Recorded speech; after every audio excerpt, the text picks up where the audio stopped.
आप देख रहे हैं अंतर्राष्ट्रीय न्यूज नेटवर्क। हम बनेंगे आपकी आवाज़ में आपके साथ शर्मा खान नहीं डालते एक नज़र खबरों पर। जी, परिचय दो पहले अपना आप। मैं विनोद राठौर, जो मेरे पिताजी हैं।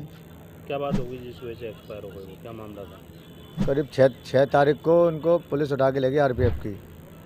मैं तो गाड़ी चलाता हूँ, मेरी मम्मी का फ़ोन आया मेरे पास, ऐसे ऐसे बेटा पुलिस ले गई पापा को। जब मैं आता हूँ थाने पहुँचा, मैंने किसी मिलने वाले को भेजा तो वो सीधे ये कहते हैं जो इसमें कुछ हो नहीं सकता, ये पहले से एफआईआर है और ये चार्जशीट कट चुकी है इनकी, अब ये कोर्ट से ही जमानत होगी, इसमें कुछ हो नहीं सकता। तो मेरे जिस व्यक्ति को मैंने भेजा था उनसे पता करवाई, वो बोले कि इसमें हो जाएगा, कल छोड़ देंगे। मतलब उन्होंने छोड़ा नहीं, जेल भेज दिया। जब हमने पता करा कि जेल ऐसा कैसे भेज दिया कि चार्जशीट तो पहले कैसे कट गई है इनकी। ये तो काई की एफआईआर थी।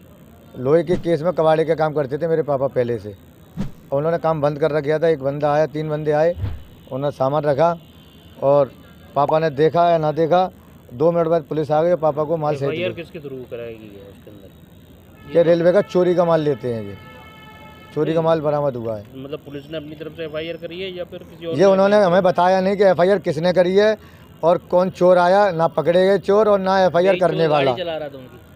मेरे को नहीं पता चला। मैं जब शाम को आता हूँ तो मैं पापा से दूसरे दिन जब मैं पापा से जेल में मुलाकात करने जाता हूँ, जेल उन्होंने भेज दिया था, तो मैंने अपने पापा से पूछा, पापा वो लोग कौन थे?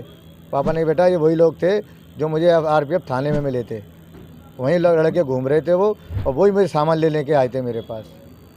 जब वो कल जब मैं पापा से जेल मिलने गया, घूम रहे थे कि आपने कुछ और? गाड़ी भी पापा मेरे बोल रहे थे बेटा वो गाड़ी भी चला रहे थे, कुछ उनमें से एक आध करके गाड़ी भी चला रहा था, वहीं घूम रहे थे, मतलब थे उन्हीं के बंदे वो, आरपीएफ के यहीं से ही वहीं के थे। लेकिन मेरे पापा ने मुझसे ये बात बोला था, मैं कल मिलाई करके आया था। जब तुम्हारे पिताजी एक्सपायर हो गए, क्या तबीयत हो कुछ खराब चल रही थी क्या? पहले 6-7-8 महीने पहले उन्हें सांस की प्रॉब्लम रहती थी, हमने इलाज कराया, ठीक थे। जब घर से गए थे बिल्कुल ठीक थे। जब मैं कल जेल कारागार में मिलने गया तो मेरे पापा ने मुझसे बोला, बेटा कैसे आया? मेरे पापा तुम्हारी तबीयत जानने आया। पापा नहीं, मैं तो ठीक हूँ। मैंने पापा बोले जमानत मेरी कल मैं करा लूँगा, बेल सब कागज़ तैयार हो गए हैं मेरे, सब कुछ है। तो आपको कैसे सूचना मिली आपके पिताजी एक्सपायर हो? जेलर साहब ने मुझे पौने 10 बजे रात को फ़ोन किया कि विनोद राठौर जी बोल रहे हो? मैं सर बोल रहा हूँ कि आपके पापा की तबीयत ख़राब है और आप इमरजेंसी पहुँचे। सर मैं इमरजेंसी जब आया तो मेरे पापा एम्बुलेंस से उतर रहे थे और अंदर उनका ट्रीटमेंट उन्होंने चालू करवा दिया। तो आपकी मुलाकात हुई थी उनसे उस समय? मेरे पापा से बात हुई? हाँ, मेरे पापा से मेरी बात हुई थी। क्या बताया उस समय? उन्होंने बोला मेरे अचानक इन लोगों ने मुझसे वैसी बातचीत करी है थोड़ा अंदर, तो मैं थोड़ा सांस फूलने लग गई उनकी।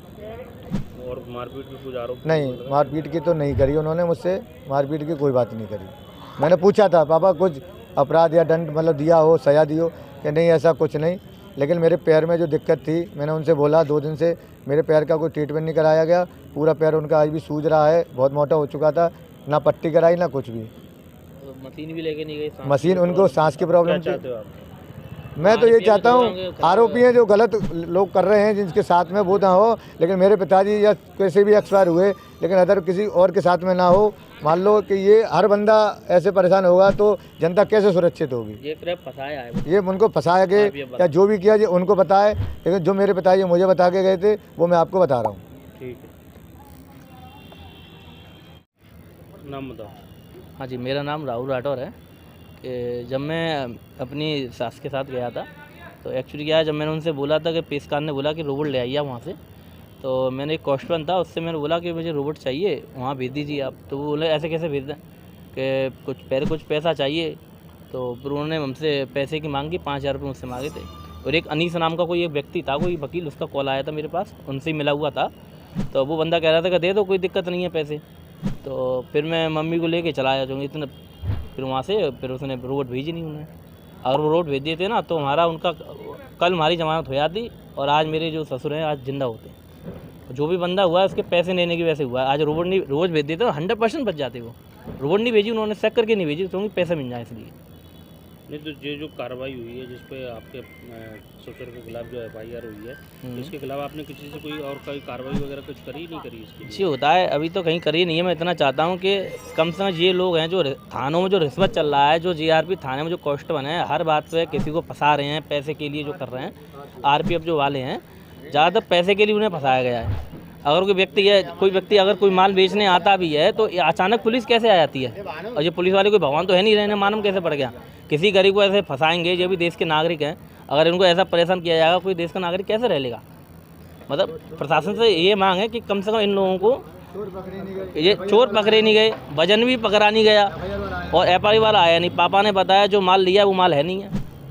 कम से कम ये हो कि मतलब जो लोग ऐसा कर रहे हैं इनकी तनख्वाह मिल रही है तब भी ऐसा दुष्कर्म कर रहे हैं, कम से कम ये पकड़े आए किसी के लिए साथ ना हो। इनकी जान चली गई, इंसान की जान से बचने क्या होता है? कुछ नहीं, बस ये कार मैंने यहाँ पर जरिया बुला के वहाँ से निकाल के यहाँ ये पुलिस वाली घर बनवाई। देख लेना, अगर कोई आवश्यकता हो हमारी तो हमें बताना। ठीक है, नहीं ठीक है, ठीक।